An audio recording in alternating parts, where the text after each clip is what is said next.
नमस्कार. आजी चाची चव या चॅनलमध्ये आपणा सर्वांचं स्वागत. आज मी उन्हाळी वाळवणात आपण जे सांडगे बनवले, त्याला कोणी वडे असंही म्हणतात, मटकीच्या डाळीपासून बनवलेले ते. तर त्याची भाजी मी आज बनवणार आहे. प्रथम काही हे सांडगे थोडेसे कढईमध्ये भाजून घ्यायचे असतात आपल्याला.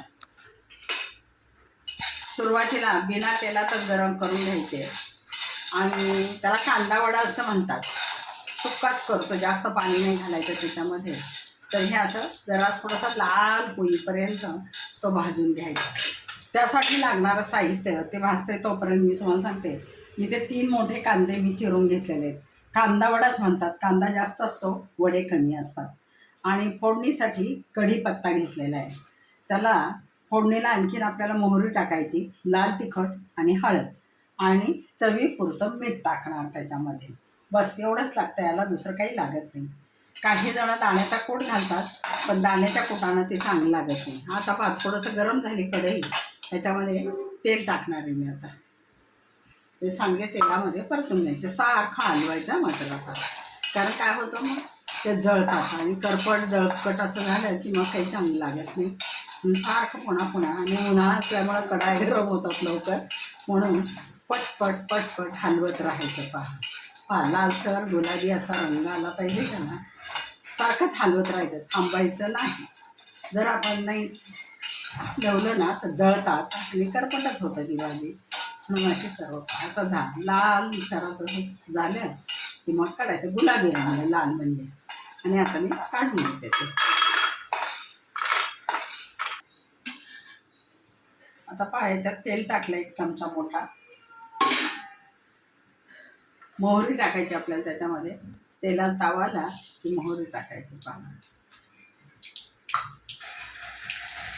तडतड बंद झाली की मग आपण त्याच्यामध्ये कढीपत्ता टाकणार आहोत.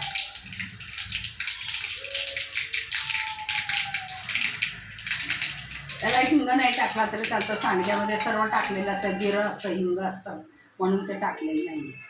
कमी केलं मी आता. आणि आता कढीपत्ता टाकते. लगेच त्याच्यामध्ये कांदाही टाकून देते.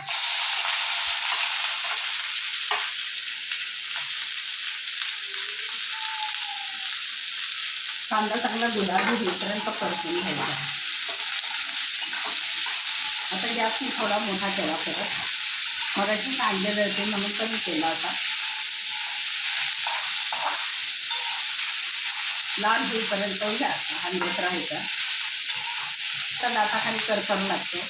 आणि शेतावर नांगरावर जातात ना घरातली माणसं, त्यांना सकाळच्या वेळेला स्त्रियांना काही नाही सापडलं तर हे केलेलं तयार सांडगे कांदा वडा आणि मग कैरी संग त्यांची न्याहारी सुरू होते. पहा तो कांदा वड्याची काय, तो खूप जहाल असतो, तिखट असतो गावाकडच्या बाजूचा.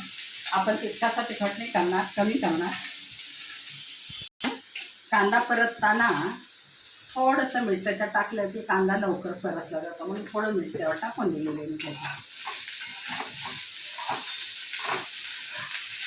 लवकर मऊ होतो कांदा.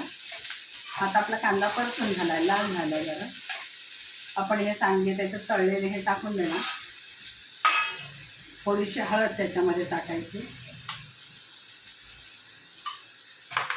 त्याचप्रमाणे तिखट पण टाकणार.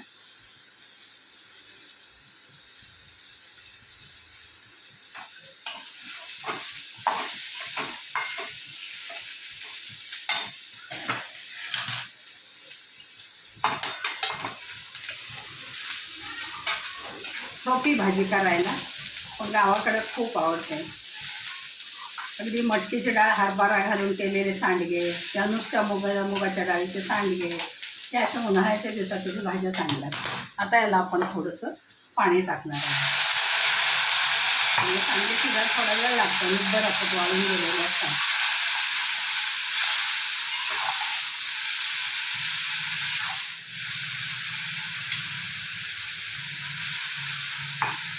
नंतर गॅस थोडा कमी करते मी आणि ठेवून देते त्याच्यावरती. झाकण ठेवायचं. झाकणातही थोडं पाणी टाकायचं, कारण भांडी वाकडी होत नाही. तर आता राहू द्या 5-7 मिनटं ते शिजायला. थोडंसं मीठ आता मी याच्यात टाकते. कांद्यावर टाकलेलं होतं, आता थोडं टाकते. सांडग्यात सगळा मसाला असतोच ना, माझी सांग्याची रेसिपी पहा तुम्ही, म्हणजे कसं बनवलं तेही कळेल. हे पापा 10 मिनटं कमी आचवर ठेवलेलं होतं, गॅस कमी केला होता. 10 मिनटं ठेवलेली होती. आपली भाजी तयार झालेली. त्याला नगर भागामध्ये कांदा वडा असंच म्हणतात या भाजीला. भाजी आपली तयार झालेली आहे. छान लागतं. मटकीच्या डाळीचे हे सांगे, त्याला कोथिंबीर वगैरे असं काही घालत नाही. आपली भाजी तयार झालेली आहे. आमरसाचं जेवण जेव्हा केलं जातं पाहुणे आल्यावर, त्यावेळेला नगर भागामध्ये ही पद्धत आहे की रसाच्या जेवणावर शेवयाचा भात, हा कांदा वडा आणि पोळ्या त्याच्याबरोबर पुरणाच्या करतील, कोणी चपात्या करतील आणि अशा प्रकारचं जेवण असतं. तर आपली भाजी तयार आहे.